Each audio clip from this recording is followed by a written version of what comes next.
Is that correct? We are, Mr. Chairman. I believe that some of the other commissioners are turning on their video now, and so we can begin when you wish. Thank you very much. Looking good, everybody. So good to see you. You know, we're doing this one remotely. I think in December, we're doing in person. The commission has set up a schedule. We're going to do quarterly in persons and then remote on those other ones. And the schedule, I think, was one that was reviewed by commissioners and met with everyone's approval. But let's get going on this one. This is a hearing on retail theft part 1 for Thursday, November 16th, 2023. I'm Pedro Nava. I serve as the chair of the Little Hoover Commission. Thank you all for joining us today. Let me introduce the other commissioners who are here. On Zoom, we have Commissioner Dion Aroner, David Byer, Anthony Canella, Gil Garcetti, Jose Atilio Hernandez, Jason Johnson, and Commissioner Janice Sidley. Also with us are commission staff, Executive Director Ethan Rarick, Deputy Executive Director Tamar Foster, Project Manager Crystal Beckham, and analyst Ashley Hurley, Ali Powell, and Shara McAllister. Let's do a little bit of housekeeping before we begin discussion of the subject at hand. We will have a public comment session at the end of the hearing. Those who wish to make a comment will be unmuted during the public comment session. If you want to make a public comment, please use the raise hand feature in Zoom by clicking on the hand icon to join our public comment queue.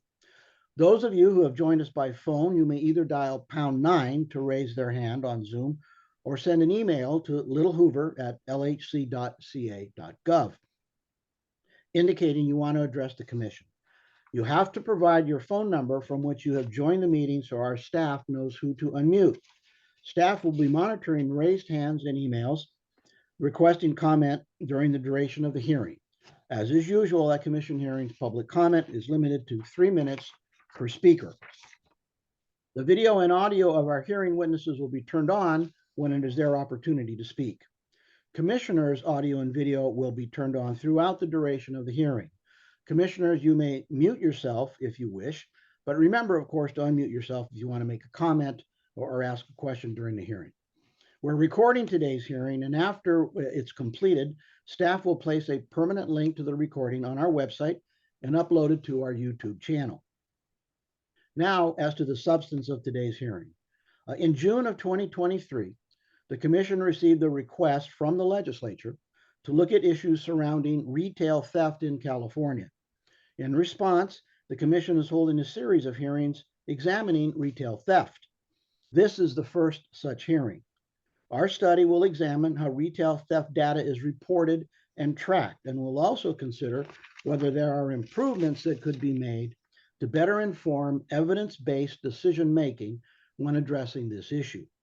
This hearing will help frame the state's current efforts on the issue and allow the Commission to learn more about the legislature's request.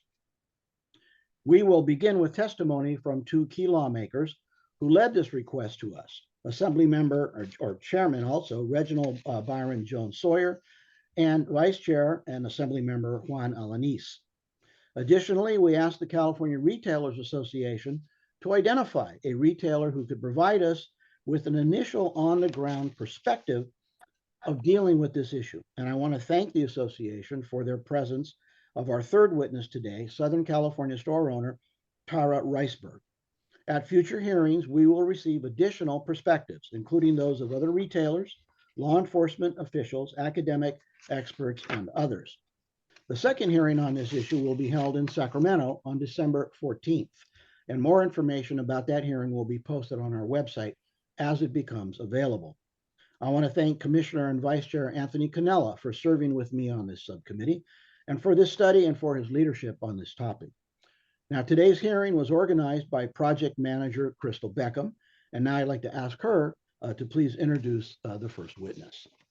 Thank you, Mr. Chair. Our first witness today is Assemblymember Reginald Byron Jones-Sawyer Sr. He represents California Assembly District 57 and is here today in his capacity as chair of the Assembly Committee on Public Safety. Assemblymember Jones-Sawyer first was elected to the state legislature in November 2012. His district lies within Los Angeles County and includes neighborhoods of South Los Angeles, Florence Firestone, Walnut Park, and a portion of Huntington Park. He formerly was the Director of Asset Management for the City of Los Angeles, Assistant Deputy Mayor for the City of Los Angeles, Chair of the Los Angeles County Small Business Commission, Vice President of SCIU Local 721 Los Angeles Professional Managers Association, and statewide secretary of the California Democratic Party. He earned his bachelor's degree in public administration from the University of Southern California and has served as past president of the Black Alumni Association. He also completed Harvard University's Kennedy School of Government's program for senior executives in state and local government. Welcome, Assemblymember. When you're ready, please unmute yourself and begin your testimony. Welcome, Mr. Chairman. Thank you. Hopefully you can hear me. Absolutely. I'm not real good at the technology, but I'll give it a try. I want to thank the commission for taking this up. My vice chair and I, Assemblymember Alanis, we debated this and discussed it with each other about the causes of organized retail theft, but most important, it's an impact and effect on the retail market. And we really were trying to get some evidence-based data so that we can continue to come up with some legislative ideas on how we can improve it. We kind of agreed that we need to request from you to investigate retail theft, shoplifting, and organized retail theft in California. There are varying narratives on how bad these crimes are and aren't, with statistics being manipulated for political and budgetary reasons. We want the actual irrefutable data to tell us where we are at, where we really are at. This helps the legislature develop better policy to deal with specific crimes. The request came about after hearing conflicting claims of retail theft reports post-Prop 47. It became apparent to both of us we needed to put rhetoric aside and let the data speak for itself. Assemblymember Juan Alanis and I are adamant about reporting back to the legislature and all Californians the actual statistics. My bill, AB 331, authored funds to the California Highway Patrol's Retail Theft Task Force in 2021. Since then, millions of dollars in stolen merchandise has been investigated and recovered. What we need from the report are actual data on statewide hotspots and types of property thefts occurring and whether individuals or organized crime groups are mostly behind these acts. The resulting report will include information on the number of retail thefts, shoplifting, and organized retail thefts statewide, as well as the impacted businesses and stolen materials.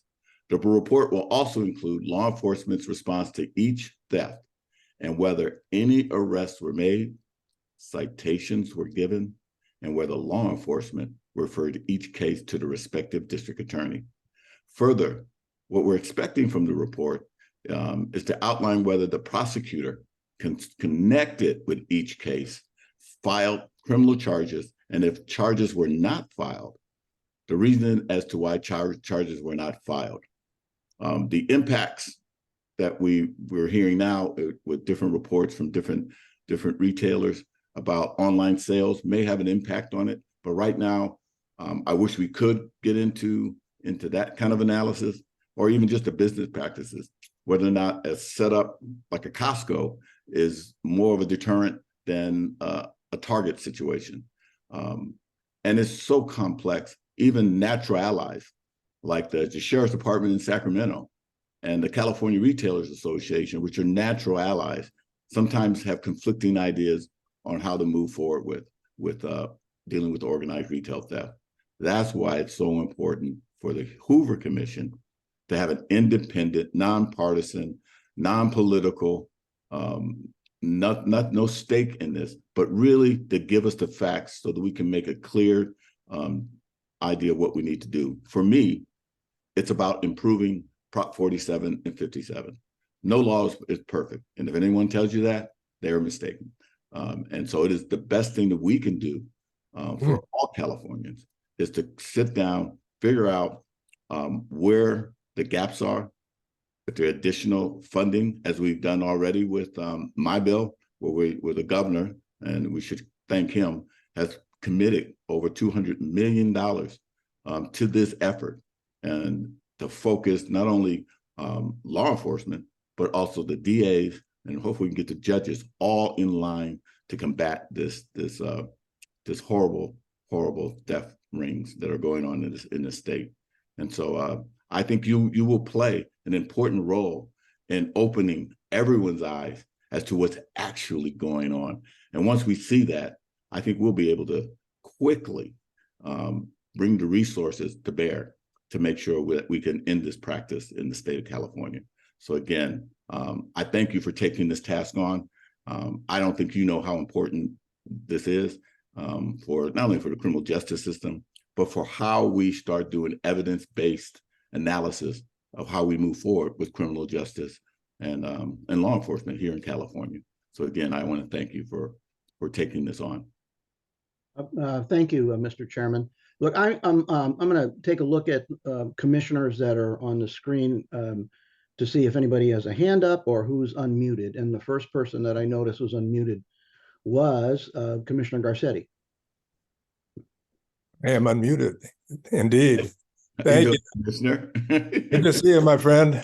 Good to see you. Away from the Science Center. I know. The first question I have that comes to mind is, why didn't the Attorney General's office do this? They have the ability, they have the resources. This is a particularly interesting thing for me just because of my own background. And we could do, I think, a very good job here. But I'd like to know your thinking in terms of why the Attorney General wasn't brought into this. You know, the Attorney General is part of my bill and the task force and the actual methodology that we're using now to combat organized retail theft. In fact, they're an integral part. When we first started, it was the CHP, the Attorney General, were working together, and we had an unbelievable success, but it was at a microscopic level. That's why the governor gave us $200 million. What's going on is we also need to know what's going on with prosecution. I think what's been frustrating for my chair, for me and my co-chair, is when you hear that no one shows up, either it's law enforcement or it's not reported by retailers that someone's shoplifting, which is a crime. And every DA I talk to say they will prosecute, but then they say the judges will let them out immediately, or law enforcement will say that the DAs will not prosecute. So I get a lot of finger pointing. And for me, I wanted an independent group to look at this. So we're not this he said, she said, or everybody's pointing fingers at one another. And I think you have some familiarity with that. And I think the public deserves better than that. Getting an honest look at something is really difficult. And I think that's what your commission was really set up for, to be able to look at things without all of the rhetoric that goes on. Because it's the backdrop of this, there's a group, and I think my vice chair will tell you, who believe that they want to get rid of Prop 4757. I believe we need to improve Prop 4757.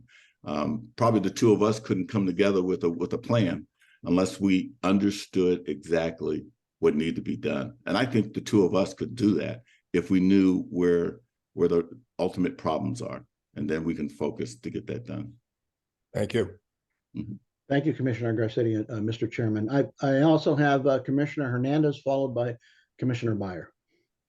Assemblymember, good to see you. Good to see you, Commissioner Hernandez. So you actually started answering the question I had in terms of following up on how important this is. I mean, if you can give a sense in terms of the last couple of years, how many bills have been introduced on this issue, how there may be a looming statewide proposition on this. So really kind of letting us know how important and timely this information would be to the legislature? I think is incredibly important. The number of bills that came up last year were based on information that we found out later may not have been correct.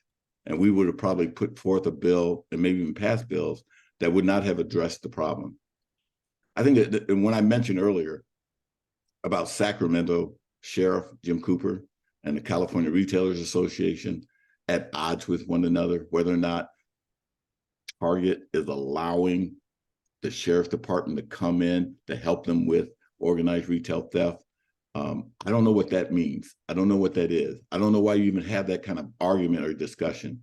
Or when I go from DA to DA or law enforcement to law enforcement, and they tell me that they can't do anything when someone shoplifts, when I know there are laws in the books that they can. And so let's take the covers off on all of the rhetoric and actually try to figure out how we can stop this. Otherwise, we're going to move into a position where we're going to go back to where we're just going to lock up everyone. We won't provide diversion programs. We won't provide people with the help that they need so they don't get involved in this. But most important, we don't get to the organized retail theft ring chiefs, the ones that are committing this, that are basically masterminds at doing this, that are then putting it up online and selling it. We should be able to get on top of that. We should be able to stop it. We should have this technology. We should be able to pay and pay for whatever it takes to be able to ferret this out in an effective way. And the only way we're going to do that is getting information from the Hoover Commission about what ways are best to move. And like I said, if we find that this is a low priority shoplifting for law enforcement, then we need to really tackle that and figure out what it is, because we can pull people off or out of stores, get them into diversion programs if they need it, mental health, drug addiction, to juveniles, to get them into juvenile programs. We can do that, but we can't do that unless someone tells us that it's actually happening. And we obviously don't want to endanger school employees at the store, and we don't want to create a problem for the businesses. And so how do we work together to make that happen? I have my ideas. I'm pretty sure people who are tough on crime have their ideas, but I'm trying to find the best idea to move forward with. Thank you. Thank you, Commissioner. Commissioner Byron, then followed by Commissioner Sidley. You're up. You have to unmute David, unmute yourself. Thank you, Mr. Chairman, and thank you to the chair of the Public Safety Committee. I'm very impressed by the framing that you offered to us and the difficulty of our task. To me, it is a case of cognitive dissonance. That is, I care about the theft and worry about it in my everyday life. On the other hand, my life experience of having worked in the state legislature in New York when the Rockefeller drug laws passed, having worked on sentencing reform in Congress, and seen the results of excessive incarceration, I worry that people rush to judgment and conflate the problem with a simplistic solution. And that's pretty much, I think, Mr. Chairman, what you said to us you want to avoid. And so I want to ask about a series of particular things that are not simple solutions like changing the threshold for felony prosecution, but rather efforts like the Congressional Inform Act, which seeks to require online resellers to indicate who the major resellers are, identification by tax ID number, et cetera. That is, things that prevent things from going from shoplifting to organized crime. Is that a concept that you have discussed in the committee beyond changing the penalties for the crime? And so, and you may come up with that, and thank you for the question. You may come up with some of that data.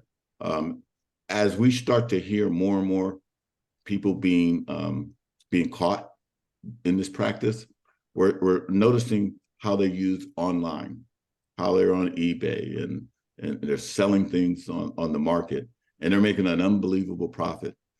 And then we're learning how law enforcement now is using technology to be able to go in, find who they are, and then recover that merchandise. While it seems extremely simplistic to us, and I'm not a techie, I had a hard time just logging in. We need to know that technology to be able to combat it at another level that we've never combated this kind of crime before. Now we can stop it at the sales level. Think about that. If we inhibit their ability to resell this stuff on a macro level, what impact that would have on them even trying to go in to stores and having coercing people to go in and steal and then bring it out if they can't unload it. What we're really trying to do is stop it from the front end, trying to deal with people's maladies, whether it's mental health, drug addiction, or they're just poor, and then reduce that number of people involved in it, and then getting rid of the people who are actual criminals who want to do that. And the fines are there. You know, when I hear people say that someone can steal from one of these high-end stores like Gucci, and they want to reduce the level of what the merchandise is for a felony down, I don't think you can get a cheap keychain for less than $1,000 in Gucci. So obviously, that has ramped up to a level that we didn't even think about when we were talking about shoplifting. It was not about, because that is a crime that is, the largesse of it is so incredible that I don't see why they are not prosecuted as felons and that they're not serving serious time. Because, and I'm a criminal justice person, that is something that if you do what they say in the TV show, if you do the crime, you got to do the time. That is something where you can actually prove that they've exceeded that, and we can put them away for a while so they don't come back out again. When I hear that someone can go, it's a revolving door, that bothers me. And that's why I wanted to do this study, because that really, really irritates me, because I say that's not so, but I need to have the evidence to see what is really going on. And if it is so, why is it happening at such a frequency? Thank you. Yeah, thank you, Commissioner Byron. Commissioner Sidley. Thank you. And Assemblyman, thank you very much for your time today. I just wanted to say, based on what you have described, I am a former federal prosecutor and also a LA city attorney who used to try many of these misdemeanor crimes. And I would just say, and I'd like your opinion if I'm thinking the right thing, but I think that this study needs to look at the recidivism rate of those that are committing these crimes. Is it really a revolving door, or are these new criminals? I think it's very important for us to look at jail overcrowding, because often I would prosecute a misdemeanor and those were the ones where I'd get a conviction and they'd be out in an hour because the jails were overcrowded. So I think we have to look at that. And then also, I think we need to understand the cost to a business, because they have to bring in witnesses, they have to bring in a lawyer, they have to bring it in. So when you think about, for these big companies, what is that cost versus was I insured for this crime, against this crime? And so I think those pieces, those data points would be very important to your ultimate goal. And I just want to make sure that I'm thinking along the correct lines of what you're talking about. Thank you. And I want to thank you for bringing it up, because we do need to open our eyes to the public about how the system actually works. We believe that you do the crime, you go in, you go before a judge, and you get appropriate punishment. Sometimes you don't even get there. There's this thing called plea bargain. And if there's a plea bargain, which is not done by law, it's not my law, it says you have to do a plea bargain. It's none of that. It's not a criminal justice reformer saying you must do a plea bargain. That is something that DAs do. And and to your point, it may be because the prisons, the jails are overcrowded, and it just doesn't make any sense to put more people in, and so they let them out. We, the public, need to know that so we can make adjustments to how we deal with these individuals instead of just saying throw them back out, because getting data on recidivism is really, really important.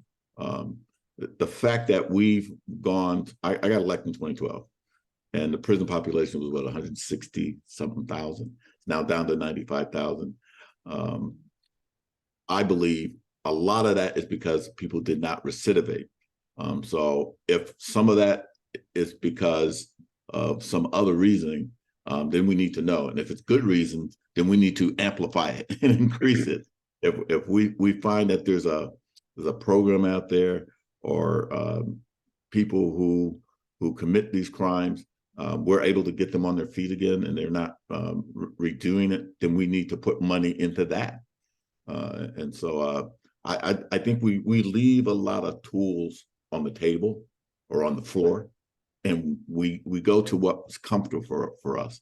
And for a lot of Californians, we go to what we're used to, which is just lock everybody up. And we've already noticed that in the past that doesn't work. Thank you, Commissioner Sidley and Mr. Chairman. Vice Chair Anthony Cannella. Anthony. Hey, sir, it's been a while.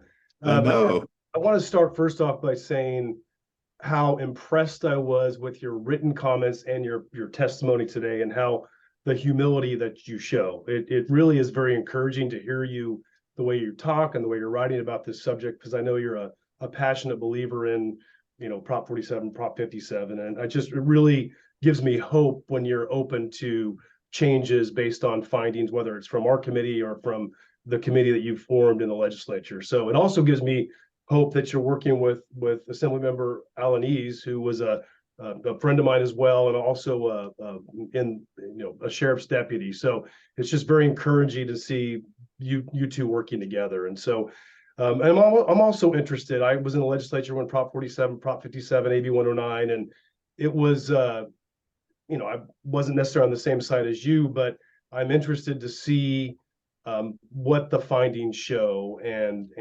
because our eyes tell us one thing, right? Maybe it's just the explosion of social media, and I've been following the sheriff on Twitter and watching that back and forth, and so I'm looking forward. And that's one thing I love about the Hoover Commission is it is all fact-based. I mean, obviously we all have our own biases that we bring to anything, but when we dig down deep, like the Little Hoover Commission, and we produce the results, the facts speak for themselves. So anyway, I just want to thank you for your humility and being a part of this. So thank you. And I want to thank you. And I will say, some of it is just how you say it. As my colleague on the Republican side, Mr. Alanis, he will say he may say we want to eliminate Prop 4757. And the term I use, I want to improve or make changes to Prop 4757. I think there's a middle there where we don't eliminate it altogether, but we might make significant changes that could improve it. I think the middle ground, if we both come together, and I think this is why we wanted to do the study, we wanted to figure out a way to improve the criminal justice system. And I think that's how we came together to do this. And it works when you collaborate. And when it comes to public safety, it's probably one of the most difficult things to get collaboration. And the example I always use is if you ask someone on the criminal justice side, if someone's in your home with a gun trying to harm your family or whatever, who are you going to call? And they'll say the police, and you want them to get, and if they hurt someone, really, you want them to go to jail. And you ask law enforcement, they'll say the exact same thing. And it's like, how come we can agree on that, but we may not be able to agree on later on if that person is able to rehabilitate That, I think, is where we're having problems. Some people believe once you make a horrendous mistake, you should go away for life. And I mean, the ultimate is death penalty. And some people believe, like I always say, there's the Old Testament group of people who thought, that God, she took no prisoners. And then there's the New Testament God, which was about redemption and giving people a second chance. And I come from that side of the Bible. And so it's really about how do we come up with the best way to make sure the public is safe. And we need to work together. I keep using the example of what's going on with the Sacramento and the retailers, because, as you know, Anthony, they're natural allies. They're natural allies. And for them to not be able to be on the same page tells you how difficult it is. And we probably, and their facts are not connecting with the other facts. But the other thing is they're not talking. My co-chair and I, because I don't like to say chair, vice chair, but my co-chair and I, we want to come up with great solutions. We want to solve something, and we want to show everybody else this is the way you get something done, when you collaborate to work something out. Thank you. Commissioner Hernandez, back again. You're up. Thank you. Assemblymember, you just pointed out a good fact in that when you do a proposition, you only get one chance of writing it. So there isn't this thoughtful deliberation back and forth. You get what you get. And then after the fact, we see, okay, what are the real unintended consequences? How do we fix it? But on that, I mean, I think that you're asking the commission to look at the retail theft issue. You mentioned a couple of times Prop 47, Prop 57. Would it be beneficial if we also opine on the overall proposition as well? Right now, I need this facts so that I can make some determination on how we in the legislature can move forward with whatever legislation we need with Prop 47, 57. And I want to be able to say, and I don't want to put you on blast, but I want to be able to say the Little Hoover Commission has opined this, and this is why we want to go in this direction. I can't say it, and I think my Assemblymember Alanis will say the same thing. If he says, I believe we should go in this direction, there's a bunch of people who say that's wrong. If I say we need to go in this direction, there's a bunch of people going to say that's wrong. And what we'll end up with is just a fight, and we don't move anything. I'm just hoping, again, I don't mean to put you in a tough position, but I'm hoping that you become almost like the referee, the facilitator, the mediator on this, because I think it will open up a lot of opportunities later on other crimes that are going on that are affecting us here in this state. Thank you. Thank you. Commissioner Byron. So I want to raise a question about the singular focus, not just in California, but in many other states, on the threshold amount for determining whether a theft is a felony. And just point out that some other states have different rules, and they're not necessarily soft on crime, such as Texas, which has a threshold of $2,500. The same is true in Wisconsin, Colorado, Connecticut, Pennsylvania, South Carolina. So if I'm hearing you correctly, Mr. Chair, the task before us is to not look at a single issue as the majority or dominant cause of a problem, and not come up with a set of solutions that's focused just on the penalties and the thresholds. Is that a fair read of your request? You're absolutely right. That's why we wrote it that way, because we didn't want you also mired in the political struggle. We just wanted you to give us the facts of what's really going on when it comes to this organized retail theft, because it has not only an impact on just a regular customer, it has an impact on the employees, but from what we're hearing from business, it is having a detrimental impact on our ability to be the fourth largest economy in the world. And so we need to know how we can move forward to make sure that we can at least move this off the table, because this may not be the real problem or the majority of the problem. We need to move this off our plate of problems and then move on to others, because this may be larger than just this. Well, to pick up on that point, there was a recent segment on PBS NewsHour about the technical term is shrinkage. Yes. That is loss of goods, which can come from supply chain problems or employee theft. And based on the expert reporting that they showed about a month ago, that the percentage of shrinkage of total inventory was actually in the range of what's normal at 1.5%. Now that could be very bad, and it could be key to the margin of a small business. But we're going to have to look at what the different sources are of this leakage, not just the theft component. There's some prevention that businesses can engage in to thwart that leakage, which don't necessarily impinge on the criminal justice system. And that's what I'm hoping, that if we can move this as the primary reason for why businesses are having problems off the table, and then we can get to the true problem. It's interesting you should mention that, because I also read an article where some retailers are moving away from having people do self-checkout. And then I was reading the article with a friend. I won't mention their name because I don't want to get them in trouble. And I said, oh yeah, I always throw 2 or 3 things in the bag that I didn't pay for and walk out the store too. And I'm thinking, if that one person does it, then there's another person with a Diet Coke, and another person with something else, and another person with, before you know it, that adds up to quite a bit of money.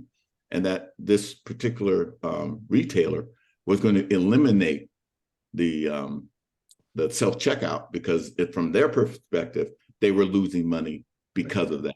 Right. And I don't know if that's because of shrinkage. I don't know what that may be a whole new category. It's not organized retail theft. What is it? And that's there. It's technically shoplifting, but it's just what is that? And if it is a big problem, then let's figure out how to eliminate that. Well, your example is actually apropos of a policy that Walmart has about how to deal with the self-checkout problem, and whether the employees are trained to confront customers who do that kind of activity and how to deal with it. So yes, this is a bigger topic than just the criminal behavior, and sorting out the claims of the retailers is confusing when some of them have said, we cried false tears last year to show that we were not making as much money as we projected, and that really wasn't accurate. So we've got retailers on both sides of the issue as well. Yeah, and your group may be the first one to start to get actual data, and hopefully the retailers start looking at the things we just talked about and start giving us that data, because I think that will ultimately help everyone in the big picture. Oh, thank you. Looking at through the commissioners, is there any other commissioners who want to? Yes, Commissioner Garcetti. So it's more a comment than a question. I have no doubt, Mr. Assemblymember, we can deliver what you need and want. The thing that we haven't touched on that I think we can also be of service is that this will be very helpful to the public at large, who believes everything they hear on radio and television about how bad things are when they really are not. Now, I could be really amazed and shocked that it's a much larger problem than we have, but I recall my dad believing everything he heard from George Putnam and from KTTV on crime. And I said, that's not real, Dad, but he believed it. And he's the former gang member himself. So he was, all right, I won't get into that. But regardless, We need to get the true facts out, and that's what we're going to do for you. And thank you, because if you talk to to the people who are involved in this, we get pummeled with that all day, every day, what people believe. And I will admit this, it's scary watching a smash and grab. It is a scary thing to watch. But you may only see it 5 times, and that's 5 times too many. 1 is too many. But if you see, they keep repeating it over and over and over and over and over again, guess what you believe is happening? Over and over and over and over again in different places at different times at different stores. And so that's why this is so important to get the facts out. And I think it'll help the public because as you know, being the former DA, perception is reality. Thank you. Mr. Chairman, Jones-Sawyer. And let me offer recognition to staff for the background memo. I mean, once again, outlining some of the most salient issues with respect to taking on this area of examination. Because I think in reading it, what was very apparent is with the exception of very few areas, there's no agreement as to data. There's no agreement as to language. There's no agreement as to characterization of a particular act as a crime, and neither does there appear to be consistent reporting of whatever term they use. They don't always apply it. And so it seems to me that the legislature, and we call it Sacramento, but it's the legislature and it's the executive branch, is confronted with a scenario where the public looks to you for responses to what is perceived as a significant issue without appreciating and understanding that it's extremely difficult to even reach agreement on what's happening. Shoplifting is shoplifting. We think we know what that means. The term shrinkage is not going to be familiar to very many people. With respect to the smash and grabs that you're talking about that generate such a response from the public, I mean, those are characterized as organized retail theft. That can be prosecuted as either a misdemeanor or a felony. So that aspect of minimizing or saying that the smash and grabs, and certainly that's going to exceed the $900 amount, that is subject to prosecution as a felony. So you're looking at a scenario in Sacramento where decisions are being made by people in the field, retailers, law enforcement, and prosecutors, over which you have no control, but you're being charged with the duty and responsibility of fixing it. So I think part of what the Little Hoover Commission can do, and I want to thank again staff for making this so apparent, is pressing for consistency, both from in terms of language and definitions, as well as looking for consistency in actions by those in the field who have the duty to either charge and prosecute. So, I mean, we haven't all seen, but I certainly have seen Sheriff Cooper's conversations with folks, and he's articulating a certain frustration. I also think the point that you make is that in the past, when there have been crimes that occurred, you didn't have 15 people with iPhones that were posting that to TikTok. And so you're right, there's a repetition of an event that then takes on additional significance because it gets magnified by the number of times that it's viewed by people. So, thank you, and to the 65 other legislators who signed the letter asking us to look at this subject. I can tell you the commissioners have expressed their the sense of responsibility to conduct this examination and report in a way that is fact-based and that provides the legislature with the kind of information. You may not agree with what we are able to come up with, but I think consistently what the Little Hoover Commission has done is put out reports that are unbiased and I'm going to say nonpartisan. Thank you. Good. Thank you. Thank you. Chairman. Thank So you. I think if we have another witness, I do believe we've got a co-chair, Alanis. Yes, Mr. Chairman. Our next witness today is Assemblymember Juan Alanis.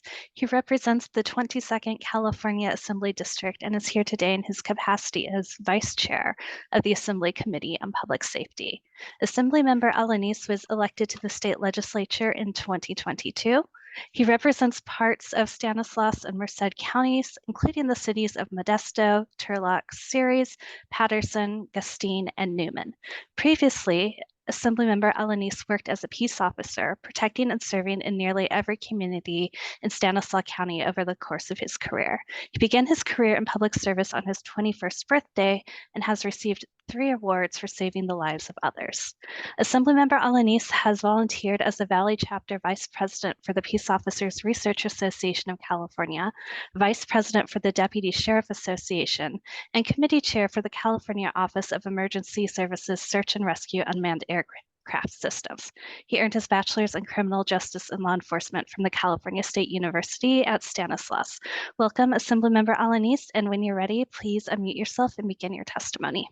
Welcome. Thank you. Well, good morning, everyone. Thank you for having me here. And first up, I'd like to thank the Public Safety Chair, Jones-Sawyer, who has been great for me. We've built a very great relationship as well. He was talking about directions and stuff and how we both want to go the same way. So I think it surprises some people, but that's really what we need to do to make things happen. So Mr. Chair, Mr. Vice Chair, Commissioners, I want to thank you for inviting me to speak with you today on our request for the Commission to investigate and report on retail theft crimes involving Proposition 47 and the impact on law enforcement agencies' ability to respond to and prosecute retail crimes. I want to thank you for convening this hearing and for committing yourselves to researching what many have come to see as a criminal public safety issue facing our communities. It has been almost 1 decade since Prop 47 was passed by the voters, and we have seen a dramatic shift in public opinion. This shift in opinion has largely been driven by public displays of rampant and organized theft taking place almost daily across the state.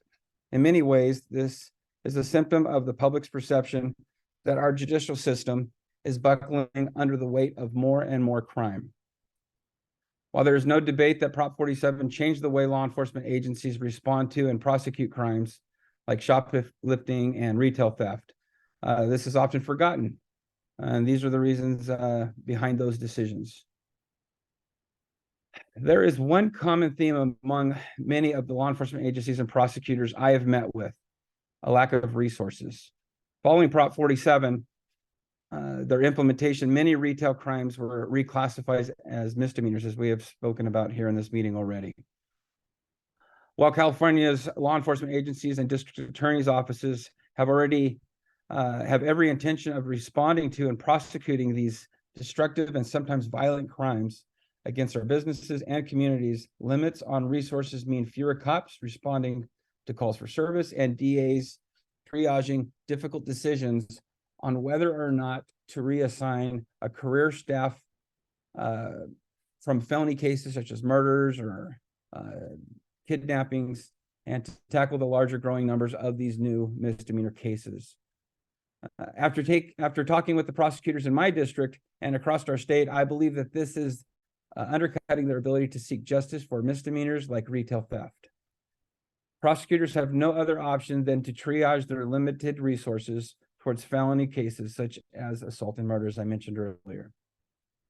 This is not just a resource problem for the DAs. It is a resource problem for public defenders as well. As you know, you need to have just as many public defenders representing those in court as the DAs do. And they are all backlogged as well. In nearly 30 years as a law enforcement officer with Stanislaus County Sheriff's Office, I understand what it means to work under time and resource constraints, not to mention an ever-changing political and legal landscape, both here in California and across our nation.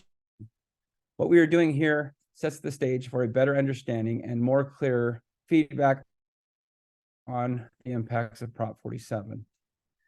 This request focuses not only on the impact on law enforcement, but also the impacts to the economy, our society, and local communities across California. I am well aware that this is an evolving menu of needs that will be difficult but necessary to meet. In my district this past year, the Stanislaus County District Attorney benefited from a new grant funding awarded to combat retail theft. The Stanislaus DA's office will be able to use this grant to assign a prosecutor to focus on vertically elevating retail theft cases under current law.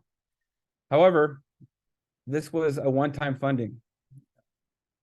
This grant is not renewed by any permanent funding solutions and are not put into place. If they're not put into place, the DAs will have no choice but to return back to the same triage of caseloads that so many counties are dealing with today. We cannot expect long-term results without sustaining and committing resources, and it starts here with your work on this issue. I've heard from many that the answer is simply to repeal Prop 47, as was brought up today. However, as I have told many critics of what we are trying to accomplish here in our representation of the democratic system, is a law must be either be sent to the voters by a ballot measure, or a majority of the legislators and the governor must agree on a proposed law. So I introduced a Prop 47 repeal bill last year, AB 335. Essentially, it was dead on arrival. I'm not interested in scoring partisan or political points on this issue. I'm just interested in serious solution on the problems and get things done. This led me to thinking outside the box and collaborating with my colleagues to see what could be done in bipartisan fashion. The result is why we are here today. So thank you. The fact of the matter is data matters, facts matter, and I owe it to California to get this right. Clearly, the status quo is not working. I refuse to let another day pass without taking active steps to minimize retail theft across California. It is my sincere hope that this commission will return a thorough, comprehensive, and data-driven report back to the legislature in the hopes that we can take real action on this issue. In my first year as a legislator, one thing I learned quickly was how effective our work is when we focus on bipartisan and listening rather than merely talking to one another. The request before you is a result of a long conversation and hard-fought negotiations in an effort to cut through all those noise and partisanship. I'm really proud of this bill right here. As you guys had mentioned also that Reggie and I have worked really hard to make this happen. And so we're very proud of this. And it's not just lost on me on how the commission's decision is to make up this issue, but it was driven by the impact of this bipartisan coalition of more than 60 legislators that both from the Senate and the Assembly signed on to this request that we had for them. I also recognize the size and scope of the task before you guys. This is not going to be an easy task. The Little Hoover Commission, with its long respected history of bipartisan and detailed analysis of some of California's biggest issues, was an easy choice as the body necessary to bring clarity and focus on an issue currently drowned in partisan bickering. I believe your work here today and throughout this process will help answer some of today's biggest questions regarding Prop 47, the impact on law enforcement's ability to respond to and prosecute retail crimes, California's businesses, to help them and our communities. So with that, I thank you guys again. I enjoyed listening to some of the conversations already and the questions by the commissioners. And tell you the truth, I wasn't really sure what to expect with this, but I am loving every bit of it. So thank you for having me. Thank you, Vice Chair Alanis. We'll have some questions or comments by commissioners. Vice Chair Cannella, please. Yes, thank you, Mr. Chairman. Assemblymember, it's nice to see you. Assemblymember Alanis is my assembly member, so it's great that you're a part of this, and we really appreciate your work. In your written comments and your public comments this morning, you emphasized resources for the DA's office, resources for the police departments. Do you think that's the biggest problem that's why this is a problem, because there's not enough money for police and DAs? And if there was enough money, would this problem be solved? Well, I think that the biggest issue right now, as far as this being resources, as mentioned, they need to triage this. Obviously, this is like, if you look at it, kind of low hanging fruit in a sense, with it becoming misdemeanors. I had to explain some of this to some of my colleagues, as turning felonies to misdemeanors really hinders and ties the hands of law enforcement. As a prior law enforcement officer, I couldn't arrest on misdemeanors. There were some misdemeanors you can, I'll admit that, but not on all of them. It has to happen or the crime has to be committed in my presence for a misdemeanor. Whereas the felony, it doesn't need to have that. And so by turning it into a misdemeanor, law enforcement now has to work harder to make that happen. Or what they need to do is they need to rely on to the business owners or the actual victims to actually step up now. And now you're asking them to sign a citizen's arrest. You're asking them to now stick their necks out even more.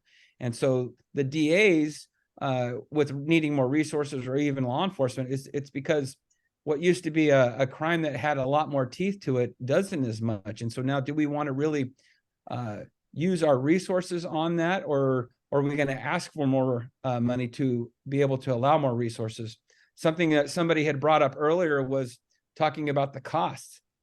And those are some things that we all think about, even in law enforcement. You have the judge, you have a court reporter, you have a court appointed attorney, you have a district attorney, you have witnesses that you bring on, you have the Department of Justice, you have the attorney or the officers themselves. All of this adds up and costs a lot of money to prosecute for what? For a misdemeanor where they may get slap on the hand. They may get hey, you can't go back to that store, and that's over with. But those add up. Okay, but I guess my question is, if there were unlimited resources to all these groups that you just mentioned, would this problem go away? Would the shoplifting not be a problem anymore because there'd be enough resources? If we had an infinite amount of those resources, if you had unlimited resources, because I guess for me, I look at Prop 47 as the beginning of this problem, regardless of the misdemeanor. My view, and I look forward to seeing all the information, is that there's just no punishment. You're not going to get in trouble, so you can go ahead and steal. And also, I think a problem was it's $9.50. You can go across the street in $9.50 and go down the block $9.50. So I guess I see a lot of potential problems with Prop 47, but it just seems like from your comments that it's more of a resource problem.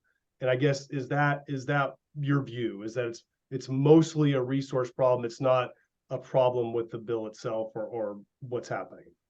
No, I think people sometimes become opportunists. They kind of weigh the risk versus the what am I going to get out of it kind of thing. And by us raising it to $9.50, people can get away with that. Like was just mentioned earlier with the self-checkout. People probably really wouldn't would have done that if the crime's really high. And if you look at the history of crime, for those that study criminology and criminal justice and everything,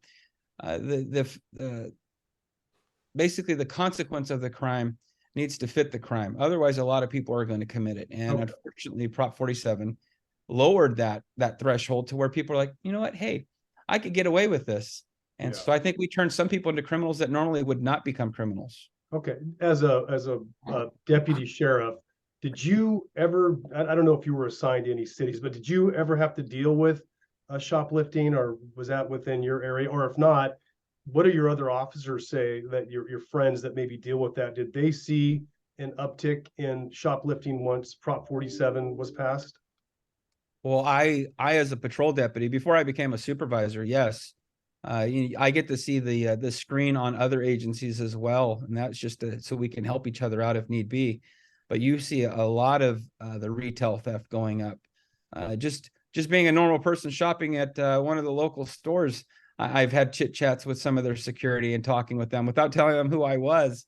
But they've even expressed the growth of shoplifting, and they're like, you can just stick around here for another 30 minutes, you're going to see another one. Okay. And it's true. So anecdotally, from what you've seen and what you've seen from your fellow officers, there is an actual uptick in shoplifting, because I think sometimes the narrative is No, there's no, it hasn't increased.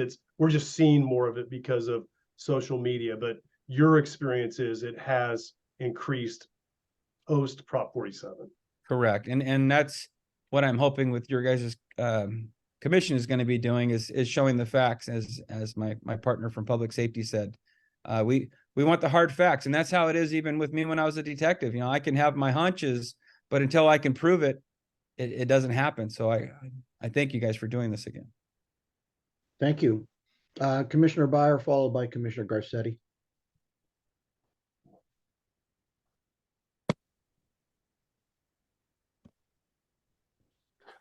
Well, first, thank you for your service as a law enforcement officer and the distinguished career that you've had. And I want to focus a little bit on not the central point that you were making, which is the severity of the punishment. By increasing it, it has a deterrent effect, and focus on the detection and apprehension of the people engaged in the crime as being a relevant factor. As a law enforcement officer, what suggestions would you have that would increase the chances of being apprehended? And the reason I raise this is I live in San Francisco, and auto break-ins are a big problem, including the neighborhood I live in. And it's sort of smash and grab. It takes a minute and a half. But the San Francisco Police Department has done in recent years a good job of setting up dummy cars and more regular patrols, that kind of thing. So what suggestions would you have for increasing the chances of apprehension or the deterrence of using technology to prevent the crime in the first place, or cutting off the oxygen supply from the resale market, in addition to your suggestions about the level of penalties? Well, thank you, Commissioner. That's a great question. I think we need to approach this somewhat like we do with community policing, or even like making a target harder. A harder target is harder to get through. Like with your house, if you light it up, people may not break in. Same thing with your cars. We remind you, do not show like purses or anything like that, right? Lock them up in the trunk, because again, people are opportunists. If they see it, they're going to do it. And yeah, there may be somebody going up and down the street looking straight for those purses and ways to get into your cars, but you'll find a lot of criminals also just, they see that opportunity and they'll take it. I think with retailers, a lot of them are trying their best to make it a harder target. They're putting their stuff behind plexiglass. They may reorganize their stores to where it's harder to be running out or walking out. But in the end, from what I've heard from some of the retailers that I talk to, it's just sometimes it's not even worth it, because there's no prosecution on the other end. And so what do? They kind of feel helpless in a sense. And so that's what I think us as a government are failing them. And you living in San Francisco, I apologize. I'm sorry, but you guys are losing a lot of your stores. And I think that's an unfortunate example right there of what retail theft is doing to our state. And unfortunately, San Francisco is having to suffer all those losses of those stores. And I know a lot of them are big retail stores, but you know, even your local pharmacies and stuff like that. Something that was pointed out to me was with retail theft and with some of these stores closing, some of these underserved communities now unfortunately have to go further into town or somewhere else now because their store closed, and that's unfortunate. Very good. Thank you. Commissioner Garcetti. Thank you, Assemblymember Alanis. You and I have never met, but I appreciate you coming forward, your point of view. I don't know, how many Stanislaus judges are there in the county? I would say there's about 26, maybe 28 now. And how many of them hear criminal cases? I would say probably maybe 20 of them. The rest hear civil cases. Okay. And if let's perchance talk about there's some adjustment to the law, and now it's a wobbler type of offense where if you steal more than, let's say, $400, you can be charged as a felony. Your prosecutors, I'm going to charge these. The judge now has the option, of course, to reduce it to a misdemeanor.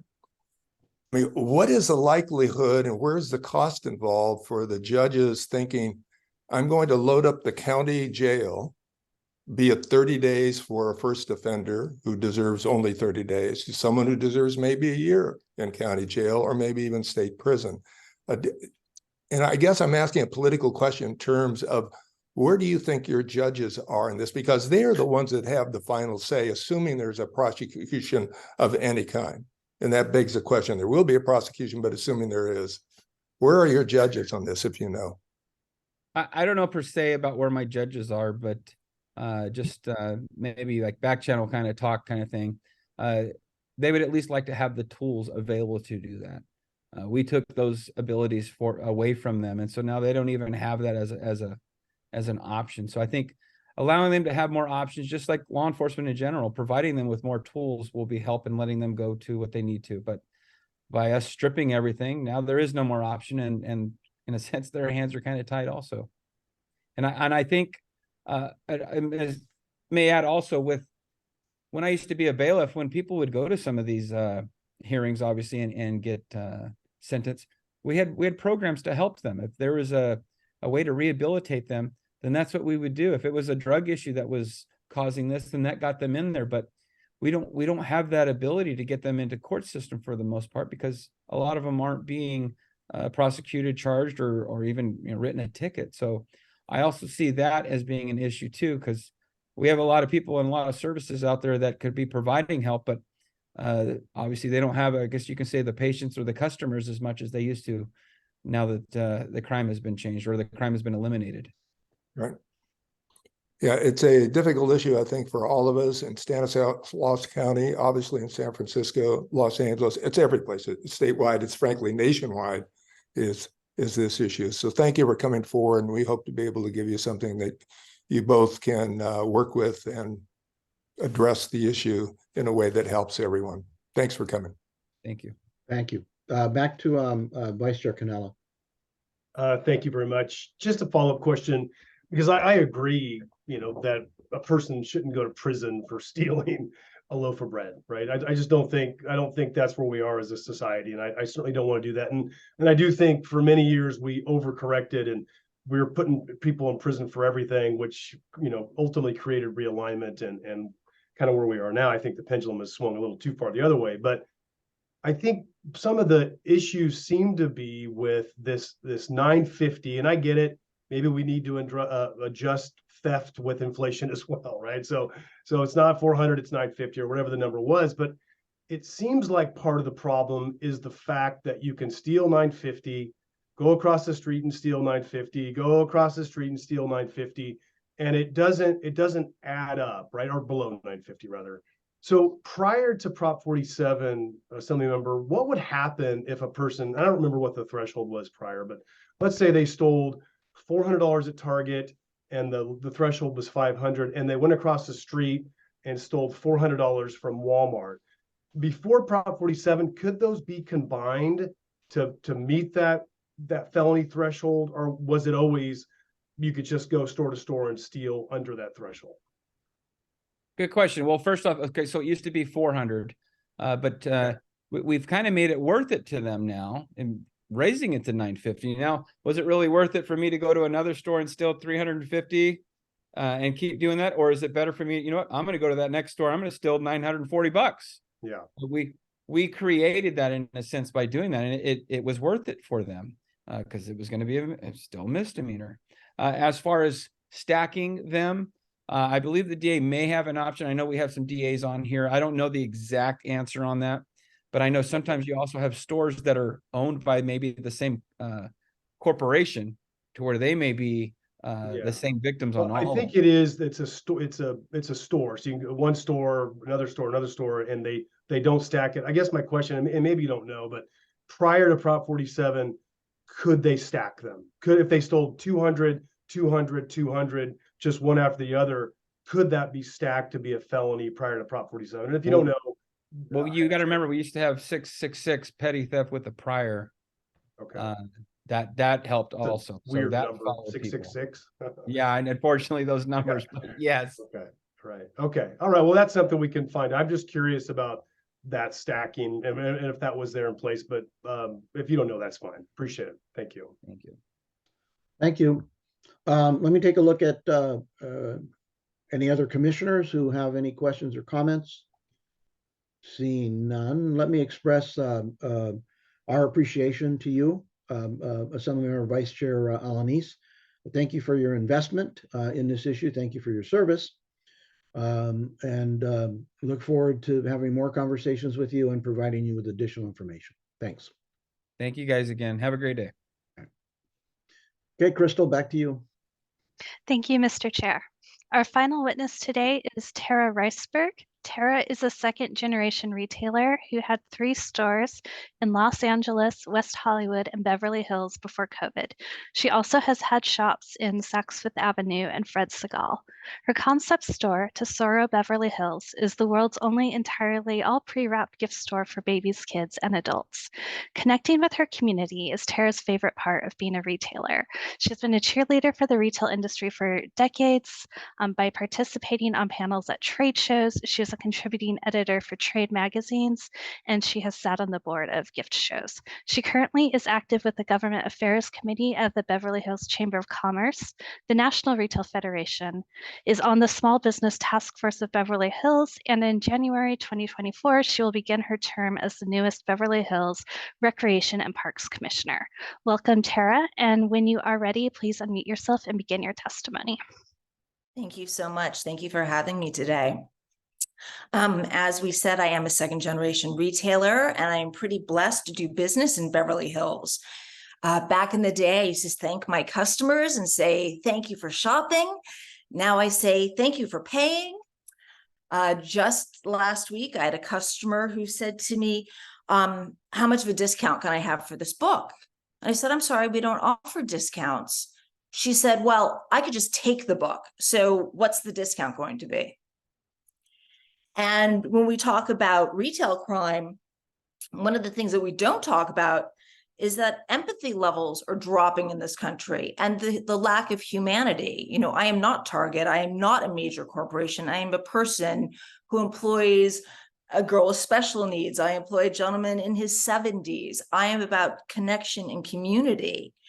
And when somebody can come in and basically threaten me, you know, it impacts me emotionally and mentally when all I'm trying to do is be a positive force for good in my community. I did want to mention one of the reasons why I do business down Beverly Hills. I used to have a store in Los Angeles that I just closed in January because I didn't feel safe. For 3 years, I had the front door locked because I feared for a mentally ill homeless person coming into my store and me not having access to a police force that could respond within 2 minutes. So after 12 years of being on Beverly Boulevard, I had to let that location go. And I will say now, just operating full-time in Beverly Hills, it's a godsend to be in a city that spends about $300 million on police and fire every year. Beverly Hills this summer just introduced their real-time watch command center. We have a full-time drone that goes up 12 hours a day looking at the city. We have over 50 and growing automatic license plate readers. We have over 2,500 cameras in Beverly Hills. We have an ambassador program, 140 full-time police. We have 2 security companies that we employ. We have a mental health evaluation team. We have an outreach team for the homeless. You could not be in a safer spot than Beverly Hills. However, due to social media and misinformation, the word gets out that, you know, smash and grabs and all these major crimes in LA happen in Beverly Hills, which is simply a lie. It is not true. Beverly Hills Police, their messaging is, if you come to Beverly Hills and do crime, you will be caught.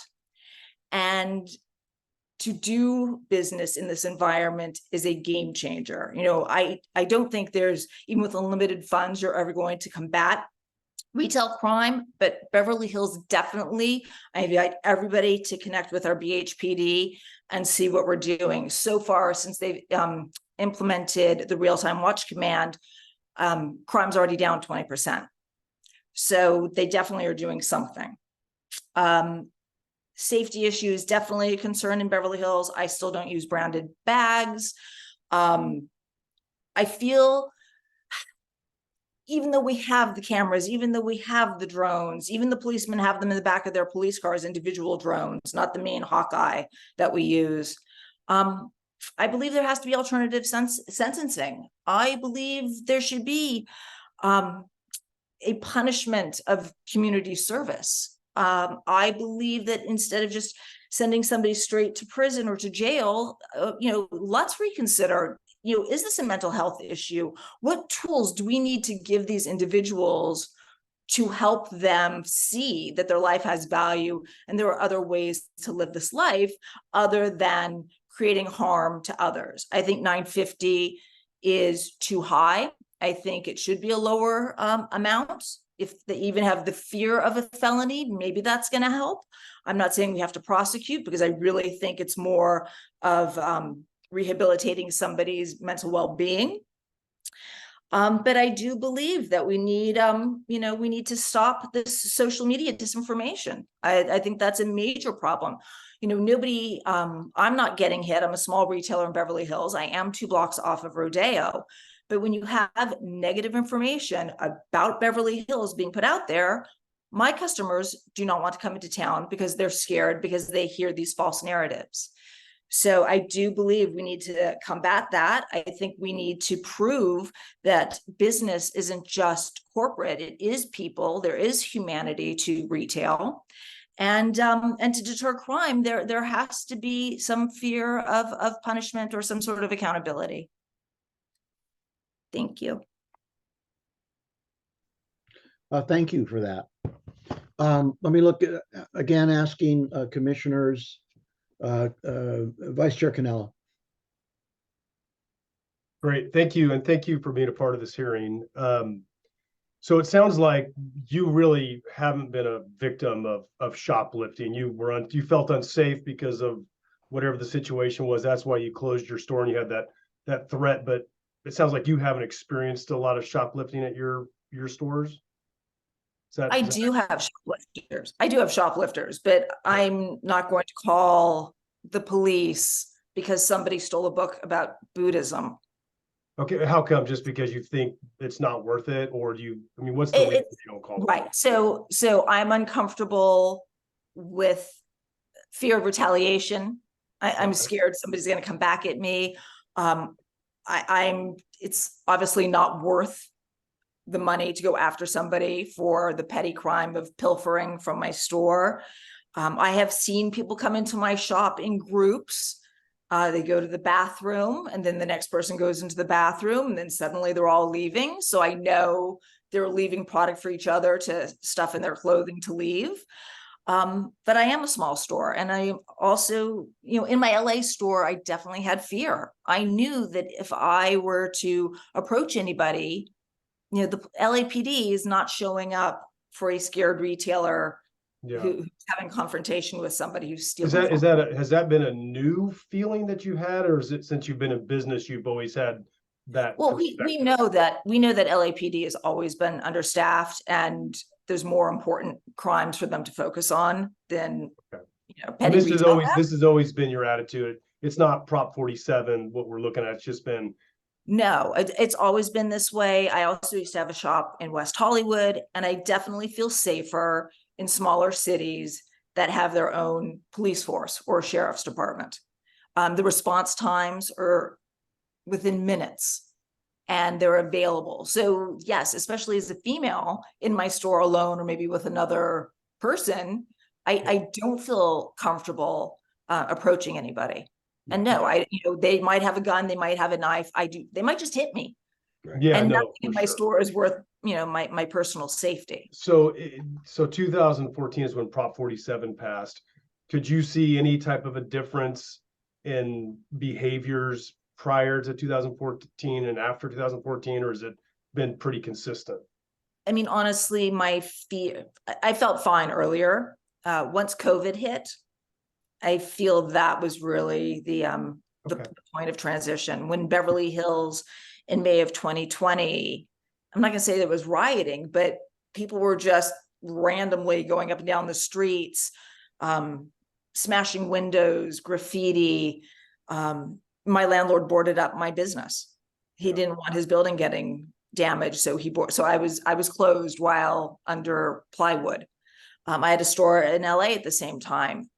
Thankfully, my store didn't get broken into. I was watching the cameras while West Elm was being looted, which was on my block.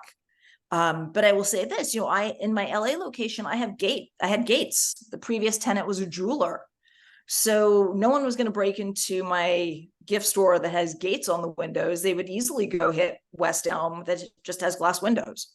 So I feel that, part of the issue is the safety features. I applied for an SBA loan during COVID because I wanted to enhance the safety features. I would leave my store at 5 o'clock because I was scared to walk out behind my store in the dark. And I was denied an SBA loan because I couldn't prove my identity because I went from being a sole proprietor to being a corporation. And I was denied a loan because they couldn't prove it was me. But the money that I requested was to enhance the safety features around my store. So I feel like that's also something to look at as well, maybe some funding for small businesses to improve security measures in their businesses. As to Prop 47, I would like to see a threshold. If you are caught 4 times, like you said, if you go store to store and hit the block 4 times in 2 weeks, I do believe those should be added together. And definitely, that's a pattern. That's obviously an issue. This was not a one-off. This wasn't malice. This is organized, and that needs definitely to be addressed. Thank you, Commissioner Garcetti. I want to thank you for two things. One, for having the nerve and the ability to come forward like this. You come across as a very believable person who has suffered while you're trying to do the right thing, not just for yourself and your family, but for the community. And it's painful to hear some of your feelings. It still comes across that way. So thank you for doing that. I've never been in any of your stores, but I'm sure they're good, and good luck to you. Continued luck. I'm an alum of Westlake School for Girls, class of '86. Uh-oh. Okay.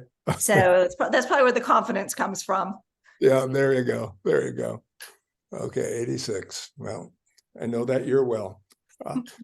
Question for you. We're going to be gathering facts and information. We may or may not have recommendations. But one recommendation I hear from you, I think, and if there are other recommendations that we would be interested in knowing, what could the legislature do, in your opinion, to make you feel safer? And I'm assuming you're not just speaking for yourself, you're speaking for all the retailers that you're associated with, that and doing it. What can be done? And the thing that I hear is the repetitive person who's caught once, caught twice. Maybe there should be a higher penalty involved if someone is a recidivist doing exactly the same thing once, twice, 3 times, 4 times, 5 times, whatever it is. Not necessarily dropping the $950, but if someone's coming in as a repetitive person, make him think, or her think twice about there are going to be consequences here. Are there other recommendations that you have? And correct me if I'm wrong, if that's not what you're saying. No, I definitely think that there should be a consequence for repeating the crime, 100%, because one time with no punishment isn't a deterrent. And quite honestly, I think, maybe I'm wrong here, I believe criminals are lazy. I think they're trying to find the easy out in life. Sure. And I think it would be worse for them to be put to work in a community service situation, feeding homeless, cleaning up the pollution in the beaches. I think giving them a task would be worse punishment than sitting in a jail cell. So I would like to find alternative sentencing for criminals. Okay. I don't think jail is the solution. All right. Any other recommendations that you have that you think would affect you in a positive way, or other retailers generally, even though, I mean, every retailer has a shoplifting issue Every retailer is it's just going to happen. Right.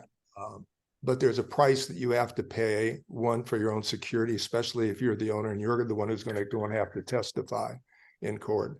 And the other is, okay, I'm going to have to pay someone in to keep the store open. So it's going to cost you probably more or potentially more than what was stolen. So are there any other issues, recommendations that you would ask us to? And if you don't have any now, please communicate them to us. Right. Well, I do believe, one of the things that gives me more confidence is that the Beverly Hills Police is very active in community outreach. Yes. And my frustration with Los Angeles is that I never thought the police would ever be there for me, where I find Beverly Hills always will be. So I know that there is money for a retail task force. I definitely believe there has to be more of an outreach between the police and retailers. Even if there's an outside service that LAPD hires specifically to be a liaison with retailers, to let them feel that there is confidence and that they are not alone, that somebody does have their back. I don't know if it's a phone number even, but some sense of connection. I just learned today that you can text 911. Apparently that's been going on for a year and a half. So the breakdown of communication for public safety is a little frustrating. I think, we do have social media at our fingertips. I do believe that the police departments have access and ability to communicate better with the small businesses that they're there to protect. Got it. Super. Thank you. Thank you again. Thank you. Thank you very much. Let me take a look at commissioners to see if anyone has further questions or comments. Not seeing any. I want thank you, Ms. Riceberg, and thank the retailers, California Retailer Association. We contacted them and requested a witness to occupy this particular space on our agenda, and they selected you to come share with us your experiences. Thank you so much for that. Ethan, I think we don't have any additional witnesses. That's probably time for public comment. It is indeed, Mr. Chairman. Thank you very much. We'll now move to the public comment session of the agenda. Members of the public, if you have joined by Zoom and you wish to make public comment, please use the raised hand function. If you have joined by phone, if you have called into the meeting, you may email us at littlehoover@lhc.ca.gov if you wish to make public comment. If you email us, please include your phone number so that we know who to unmute when you are called upon. But again, if you have joined by Zoom, simply use the raised hand function. As is traditional at commission meetings, public comment is limited to 3 minutes per speaker. The commissioners will be able to hear you but not see you while you are making public comment. And with that, I will ask Shara if we have anyone who has indicated a desire to make public comment. Yes, we do have a few public comments. Our first person will be Leticia Garcia. Leticia, you now have the ability to unmute yourself.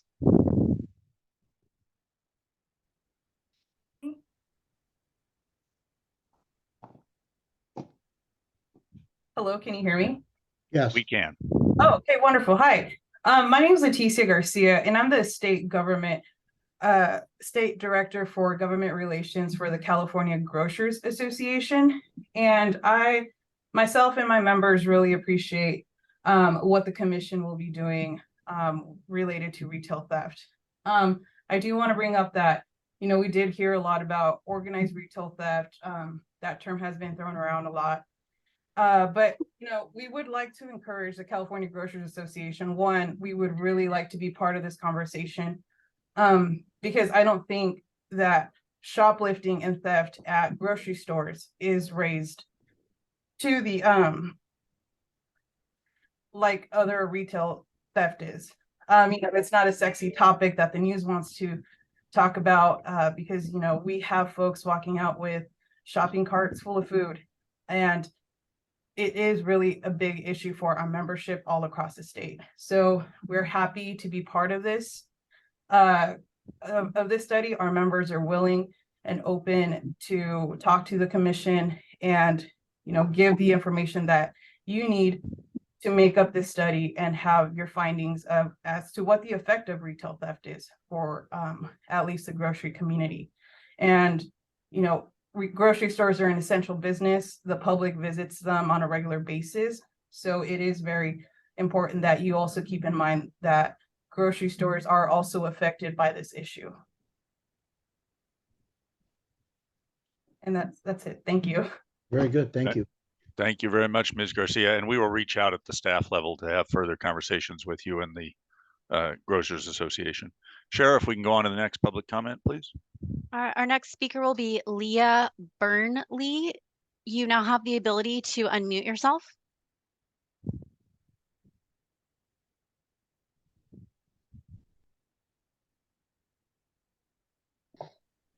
Ms. Burnley?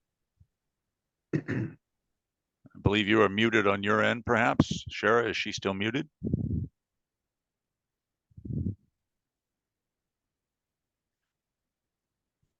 There she is. Ms. Burnley?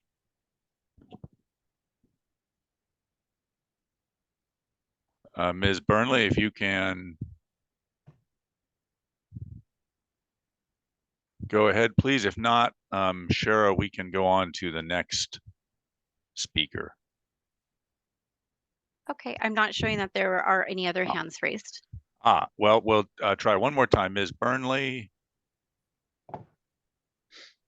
if you can begin speaking, you can make public comment now.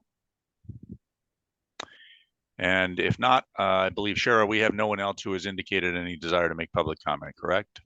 We do have one more. That is going to be Ryan Alanis. You can now unmute yourself. Hello. Thank you for I'm Ryan Alanis with the California Retailers Association. Just wanted to pass my thanks on publicly to the commission for taking this on, to Chair Jones-Sawyer and Vice Chair Alanis for spearheading this effort. And just wanted to reiterate how our members, retailers, the large brands, smaller mom and pop shops, how we work collaboratively with law enforcement. We have had great relationships up and down the state, and we'll continue to do so. And if there's anything else that this commission needs, we're more than happy to work with them and excited to see what comes out of this study. So thank you again, and looking forward to the next meetings. Thank you. It looks like we have one more public commenter. This would be Angela LaRiva. You now have the ability to unmute yourself. Am I unmuted? Can you hear me? Yes. Thank you so much for having me here today. I appreciate being allowed to sit in on this and being a guest. And I think this is an amazing effort and feat that you're taking on.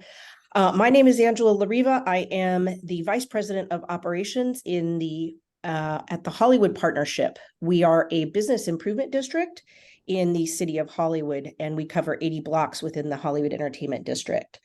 One of the trends that I am seeing that goes right along with this discussions we've had here today is with the lack of resources, particularly with the Los Angeles Police Department, and with the lack of prosecution in the county of Los Angeles, coupled with no bail.